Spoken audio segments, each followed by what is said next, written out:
Setiap orang pasti menginginkan, pasti mendambakan di dalam kehidupannya, yaitu hidup bahagia. Baik itu bahagia hidupnya di dunia ini, maupun bahagia hidupnya di akhirat kelak. Setiap kita selesai melaksanakan sholat, jarang rasanya hadanya para pemirsa sekalian, kita meninggalkan doa. Rabbana atina fid dunya hasanah wa fil akhirati hasanah wa qina adzabannar. Yang artinya, ya Tuhan kami, berikanlah kami kebahagiaan di dunia dan kebahagiaan di akhirat, dan peliharalah kami dari siksa api neraka. Dari doa ini para pendengar sekalian, timbul suatu pertanyaan kepada kita. Bagaimana caranya kita bisa memperoleh, bagaimana caranya kita bisa menggapai hidup bahagia, baik itu bahagia hidup di dunia ini maupun bahagia kehidupan kita di akhirat kelak.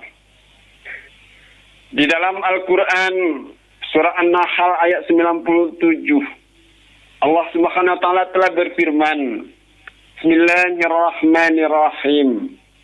Man 'amila shalihan min dzakarin aw untha wa huwa mu'minun falanuhyiyannahu hayatan thayyibah wa lanajziyannahum ajrahum bi ahsani ma kanu ya'malun. Kata Allah, barang siapa mengerjakan kebaikan, baik ia itu laki-laki maupun perempuan, dalam keadaan beriman, maka pasti akan kami berikan kepadanya kehidupan yang baik, dan akan kami berikan balasan dengan pahala yang lebih baik dari apa-apa yang telah mereka kerjakan. Dari ayat yang telah kami bacakan tadi, para pendengar sekalian, terdapat beberapa tanda bahwa hidup seseorang itu bisa bahagia. Di dalam ayat tersebut dapat kita petik yang pertama, seseorang itu bisa bahagia apabila rezekinya berasal dari harta yang halal.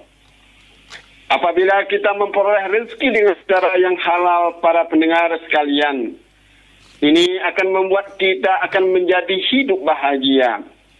Kehidupan kita akan penuh dengan keberkahan. Yang kedua yang bisa kita petik, bahwa tanda seseorang itu bisa bahagia, yaitu selalu qanaah atau reda dengan pemberian Allah Subhanahu wa taala. Apabila seseorang mempunyai harta yang banyak, kemudian jabatan yang tinggi, bila ia tidak mempunyai sifat qanaah, maka ia akan selalu merasa kurang, sehingga timbul dalam rasanya sifat rakus, timbul dalam dirinya sifat serakah, dan akhirnya hidupnya tidak akan bahagia. Kita harus banyak bersyukur kepada Rasulullah SAW, karena Rasulullah pernah mengatakan, Qad aflaha man aslama wa razaqa kafafa wa qanahu Allahu bima atahu. Sungguh beruntung orang yang telah beragama Islam, diberikan kecukupan rezeki oleh Allah Subhanahu wa taala, kemudian diberikan qanaah oleh Allah atas segala apa yang diberikan kepadanya. Tanda yang ketiga, hidup seseorang itu bisa bahagia, yang bisa kita petik dari ayat tersebut, yaitu taufiquhu ila ta'at. Selalu mendapatkan pertolongan dari Allah untuk selalu melakukan kebaikan dalam berbuat taat kepada Allah Subhanahu wa taala. Jadi bagaimana caranya para pendengar sekalian? Kita selalu mendapat pertolongan dari Allah Subhanahu wa taala di dalam berbuat kebaikan. Allah Subhanahu wa taala juga telah berfirman, Ya ayyuhallazina amanu in tansurullah yansurkum wa yutsabbit aqdamakum. Hai orang-orang yang beriman, jika kamu menolong agama Allah, niscaya Allah akan menolongmu dan meneguhkan kedudukanmu. Kemudian yang terakhir,